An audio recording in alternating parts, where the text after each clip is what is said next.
11:01 a.m. Calling the roll for the Monday, March 9th Board of Control meeting. We have Nan Baker, Dale Miller, Trevor McAleer serving as an alternate for Dan Brady, Dave Marquardt serving as an alternate for Mike Dever, Mike Chambers serving as an alternate for Armin Budish, Here.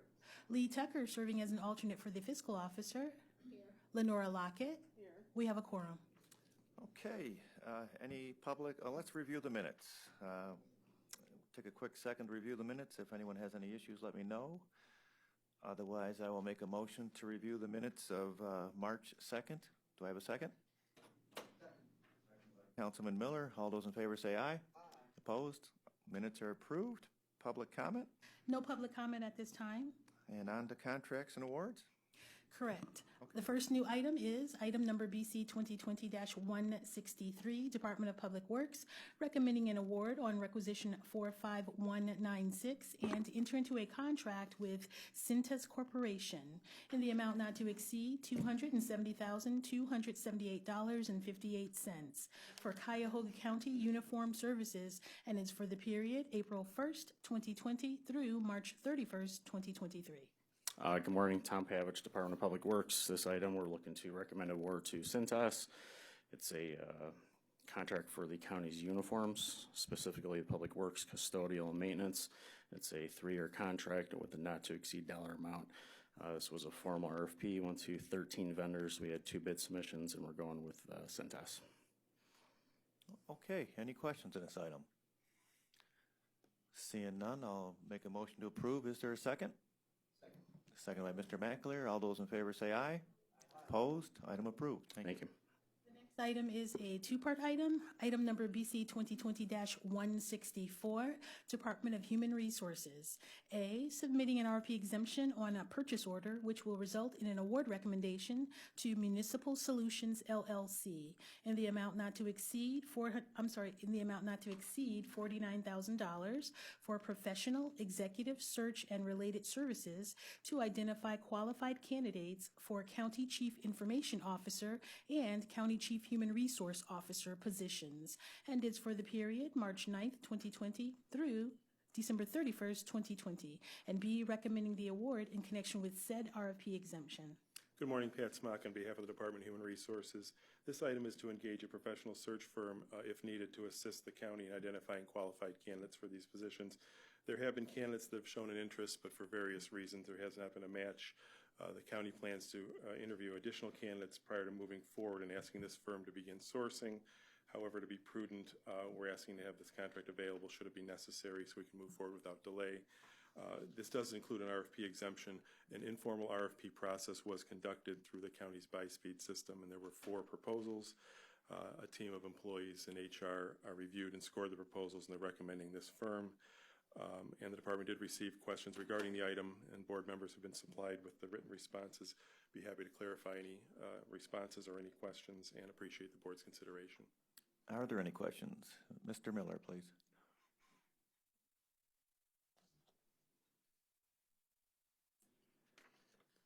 Given that we're not allowed to pay travel expenses and other special bonuses, how likely is it that at the end of the process we would actually be able to hire someone who's not local? Councilman, your question, I do know that there are candidates who have expressed interest for these positions that are not local, but to your point, I don't know that they are clear on what it is that the county can pay and cannot pay, and that's something we certainly have to clarify with those candidates and ensure that that's acceptable to them. I couldn't give a percentage of possibility, but we certainly would inform them of that prior to any engagement. What is the process that you intend to use prior to making a decision to move forward on this contract?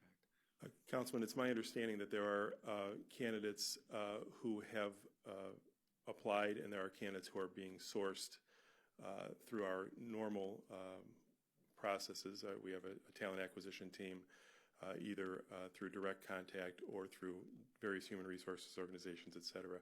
We want to exhaust that list, review all candidates for qualifications, perform all interviews, et cetera, and exhaust that list before we actually engage the firm. Councilwoman Baker, please. Yes, it just seems curious that in the entire state of Ohio, there isn't a agency that we could engage that could perhaps make it more logical to find a candidate that wouldn't need those type of moving expenses or other incentives to travel from perhaps closer to Arizona than it would be to here. There is no one that we researched that could fit that bill? Councilman, to your question, we did receive 4 proposals. 2 of them were from firms that are local to us. The team did review the proposals. I can't say that they weighted the location of the firms when they did that. This was the firm that was selected based on the proposal. The idea, though, is to have a nationwide search. But to both your and Councilman Miller's point, that is, the lack of ability to provide moving expenses, et cetera, does impact that. But we did not, I don't believe, weighted the fact that they're local firms or not in regards to reviewing the proposals. Go ahead. I guess I think that we should go back and weigh that. I just think that's a pretty important piece of information that should be expressed. And I'm concerned that perhaps we could rethink our strategy in bringing in. The one position that I asked who are we replacing in the IT information officer was Scott Rourke, who has been gone now for maybe 3 years. In that entire time, who has been in that interim place, and do we feel that that needs to be someone we need to replace, given it's been 3 years? Councilwoman, it's my understanding that Mr. Rourke's been gone for some time, and also the position's been posted for approximately 6 months, is what I was told. I'm not engaged in that process. Andy Moles is the acting head of information technology. I wouldn't propose to speak to him, but I think that the department has some openings at the leadership level. He's doing his own full-time work that he was doing previously, plus in addition to that. So I think it's, to your point, a needed position, but it has been vacant for some time. There's no doubt about that. Just in closing, I agree with all that. I understand that, lived it. But it does seem, I think we have, given we've waited this long, I think perhaps we can reevaluate the strategy of looking outside of Ohio and perhaps focus a little bit more, given the restrictions we have in hiring. That's all I'll say. Sure, Councilman Miller. Is Andy Myers applying for the position? I'm not aware if he is or not, to be honest with you, but if he were to apply for the position, we certainly would, the department and the administration will review him and I'm sure interview him prior to moving forward with engaging this particular firm to do a search. If we have someone here in the building, the search would be completed if that's a qualified candidate. Trevor Mackler, please. Pat, good morning. Is this the same search firm we used for the sheriff? It is the same search firm we used for the sheriff, and as you know, during that process, some restrictions were put on that we were unclear at the time when we did the search firm, and I see the sheriff is here today, so we did a fantastic job finding the best qualified candidate in the United States of America, and here he is. With your comments about trying to exhaust internal routes first in terms of what we do internally to try to get outside folks to apply, I think at this point, I think we would like to hold this item until maybe we hear back from HR on how the internal process is going, and then we can maybe reevaluate that once HR moves along with internal policies first. Okay. If I may, Yes, add, Councilwoman. also not only look at internal policies, but also look at perhaps how restricted we are, if that is what Trevor's talking about, as to going outside of, even just outside of Ohio, how much less opportunity there is as we reach farther out. And I'm concerned there. Okay, we'll hold the item then, Pat. Okay. Held. Next item. Moving on to item number BC 2020-165. It's also a two-part item. Department of Human Resources, A, submitting an RFP exemption on requisition 47953, which will result in an award recommendation to Universal North, Inc., doing business as Universal Creative Concepts, in the amount not to exceed $26,000 for the purchase of 2,500 27-ounce stainless steel BPA-free non-toxic water bottles for county wellness program, and B, recommending the award in connection with said RFP exemption.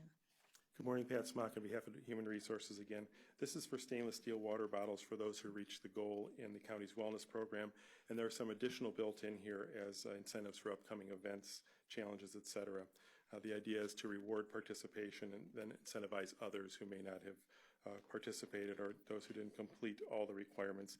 This way they can see someone getting a tangible reward, their neighbor, their coworker, beyond just improved wellness.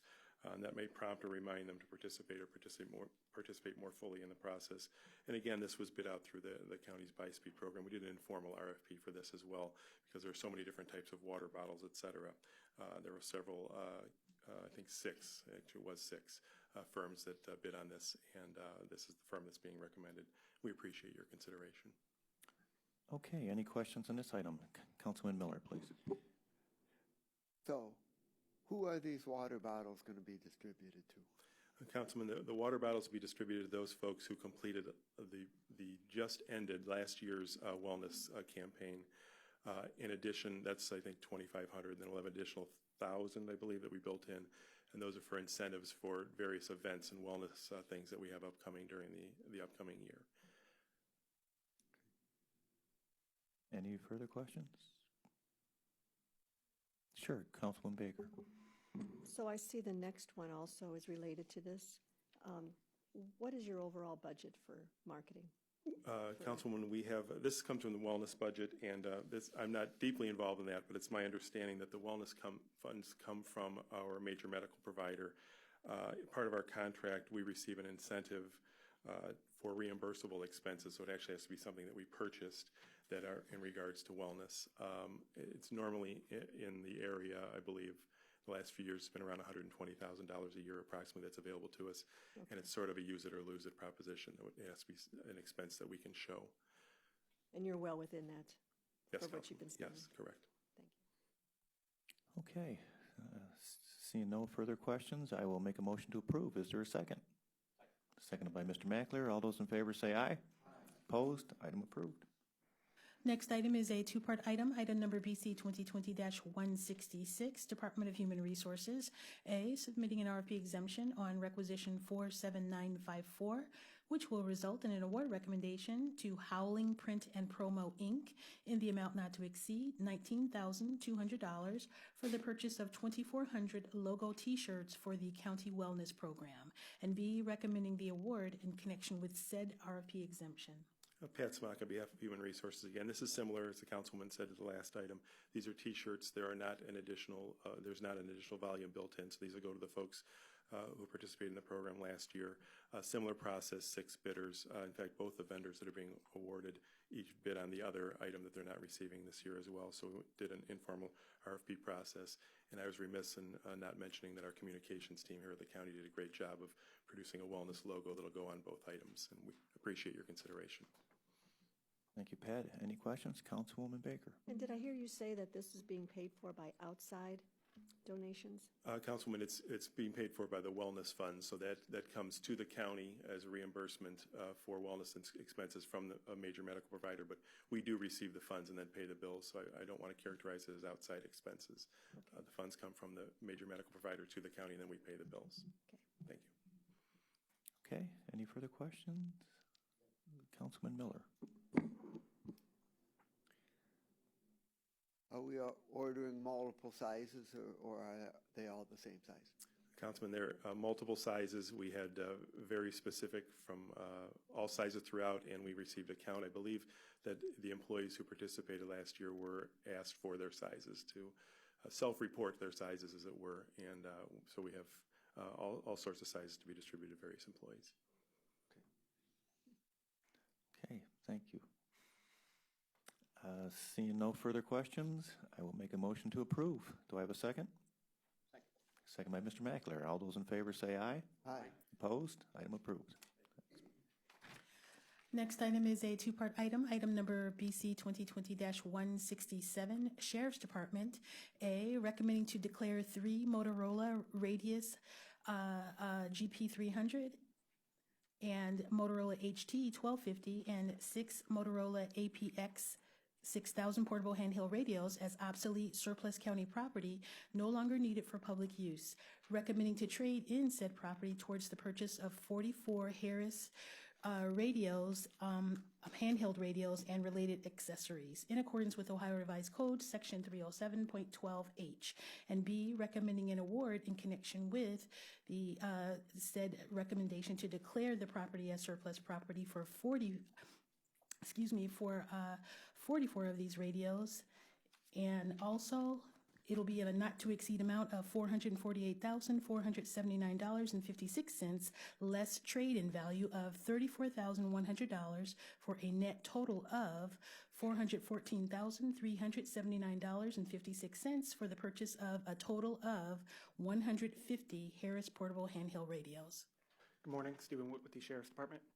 As the agenda shows, Part A is the declaring surplus of 50 surplus radios. Our latest inventory showed that these radios are either broken or outdated and out of service and no longer issued to officers. These radios will be traded in towards 150 new replacement portable radios. Of the 150 radios, 6 will be replacement updated radios for protective services and building security. 44 will be for law enforcement officers who are likely to communicate with outside county agencies and other cities and municipalities. And 100 radios are new two-way radios for corrections officers within the county jail. We did put this out for a formal bid. We only received one bid from Cleveland Communications, I imagine due to the various models that we were asking, the various specific specifications we were asking for with the models.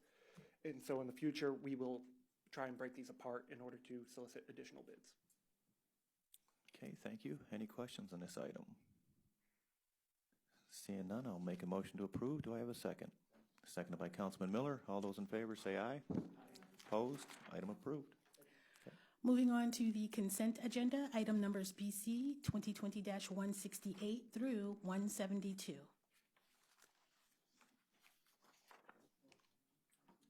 Okay, if we, Good morning, Kate Vian with Development.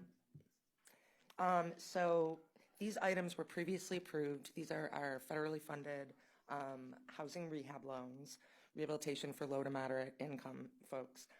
So in the process of the work being completed on the homes, the contractors had to be changed due to performance issues. So we need to release the funds that have already been committed so that we can pay the contractors who completed the work. And Kate is referring to item number BC 2020-168 for the Department of Development, YK Brothers, and Green Home Solutions. This was an advanced question that was requested by County Council. okay, Kate, thank you. Any questions for Kate on this particular issue? With that being said, is there any questions on any of the consent agenda items as you see them?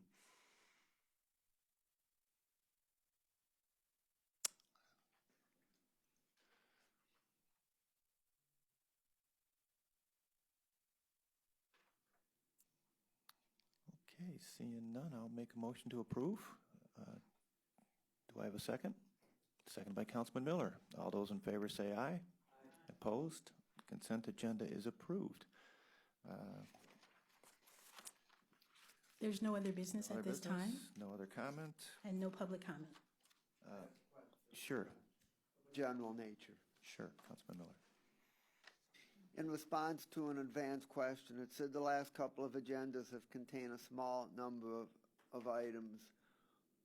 Why are the number of items needing approval lower than normal? And it says, since the ERP rollout, the number of agenda items reaching OPD's workflow queue by the deadline have decreased. We experienced the same issue during the initial rollout of OnPace. My question is, is how long do we expect the situation to persist, and at what point do we expect to be able to achieve a normal flow of items through the ERP system? So I know personally that I think when we came live, I know a lot of departments were focusing on getting items paid, and now that that's done, I don't know, Lenora, I know, is there a lot of things coming to the queue or getting in there? I know they may not have came all the way through you yet, but is there a way to see that? Lenora Lockett, Office of Procurement and Diversity. While we did experience this with OnBase was one system being changed. Now we have a change to the accounts payable and the budgeting system as far as departments going in and seeing where their funds and that being linked with them being able to proceed with their procurements. So I think it'll be a longer process than last time, but we do still have the standard process that if there are critical items, the department can try to get those items moving by requesting. Right, but everything coming to you is nothing's being held in your area, is what I'm saying, or if that's not the correct term.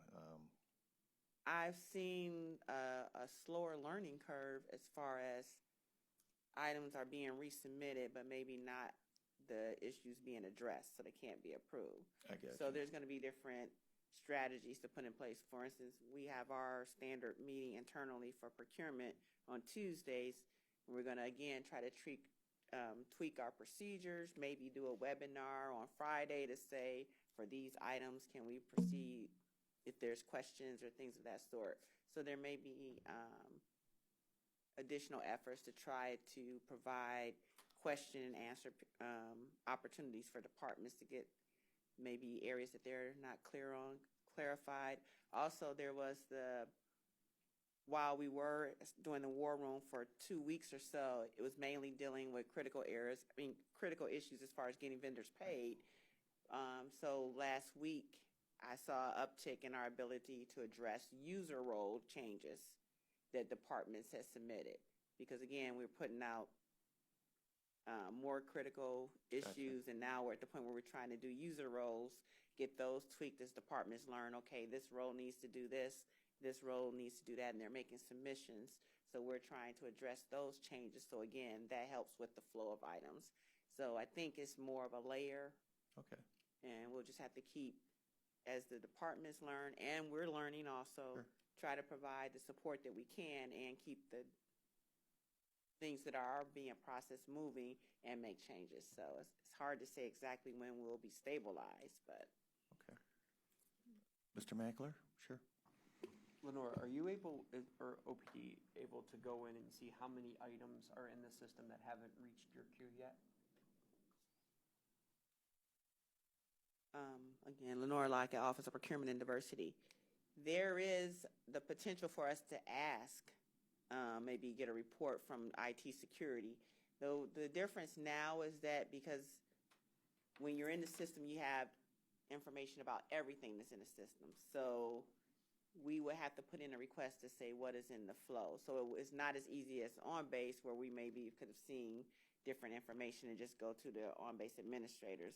This is more of, there are 3 IT, ERP, security personnel that are dealing with all the different modules, and also keep in mind that we're designing phase 2. So like next week, we're going to be heavily involved in phase 2 UAT. So those 3 security people are also involved with moving the second phase along. So I guess the short answer for the long is that we will have to request that information. We can't go in and look. So, and at the same time, again, it's determining priorities. Get a report or try to keep, when items do reach your queue, address them, change all your procedures, and start thinking about the process for the future. So we've somewhat have tried. There's SureWorld tickets that kind of could give us an idea, but no, I haven't gone in and said how many are sitting in Recs but not released for approval, how many are sitting at department approver. No, I haven't requested that data. I do try to, when I get to my queue, like today, this morning, I spent clearing out the diversity queue, which has any requisitions that are over 50,000 that have passed the department approver. So we are trying to be responsive within the queue once it reaches us. Okay. But that would be something we probably could ask. Sure. Just a question, if for anyone, what is the fallout of this? I mean, are we heading towards eventually a much larger agenda that we finally get caught up and then we find that there's a lot of services that are needed that are late in approving? Are there any services that won't be given because of the lateness in bringing it to us? I mean, is there a projected fallout here that we can anticipate and maybe understand and try to control, or are we just kind of waiting for it to play out on its own? I mean, some of these services are pretty important for people to be able to continue with what it is that we're asked to approve. Lenore Lockett, Office of Procurement and Diversity. Unfortunately, I can't speak for every department. There may have been some departments that planned ahead and got their items processed because they knew that there would be a learning curve. There may be some departments that they thought it would be easier and they are dramatically struggling with the item. And there may be some departments that it might just be time right. For instance, I would say, for instance, Public Works. Most of the time, because construction is coming up, they might have already had their construction contracts advertised. I'm not saying that they don't have other areas, but it depends on the department. I can't really speak if there's certain things that are critical. We can bring it up in our meeting on Wednesday, maybe talk to the departments about why there is a law, but I can't. I guess I would just ask that, is there someone that is overseeing all the delays in contracts that is watching to see, you know, what hasn't come to us yet, what services might be delayed, what contracts might be late? Is there someone, just, you know, one person that is overviewing the entire structure to understanding that we have a slow process in front of us and could be detrimental perhaps to those that are in need of approval?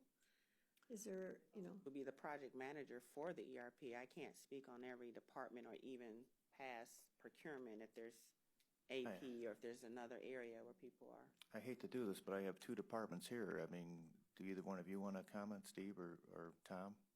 Are your items coming in? Are you moving through them? Or I hate to put you on the spot, but I mean, if it's not coming through to OPD, then kind of put on the spot here. Introduce yourself, Tom. You know, Tom Pavich, Department of Public Works. You know, I'm only going to speak on behalf of Public Works. You know, we're pretty large. As Lorna said, it's a new system. I mean, this is a complete culture change. I've been preaching to my staff, you know, our overall objectives of our business model remains the same, but how we achieve that objective is 100% different. You know, from our standpoint, we've got over 65 requesters, 15 buyers, 2 subject matter experts, and we're changing a culture of how we do business on the endpoint for those 65 users who are typically used to making phone calls or sending quotes in or sending us specifications. Now they're requesting parts on their end. So as Lenore said, there's a big learning curve for those 65 users. Be those construction managers, guys that are in the sewers right now cleaning our sanitary division, guys that are working over at the jail right now doing the pipe fitting. Those guys had to learn a new system, how to create requisitions.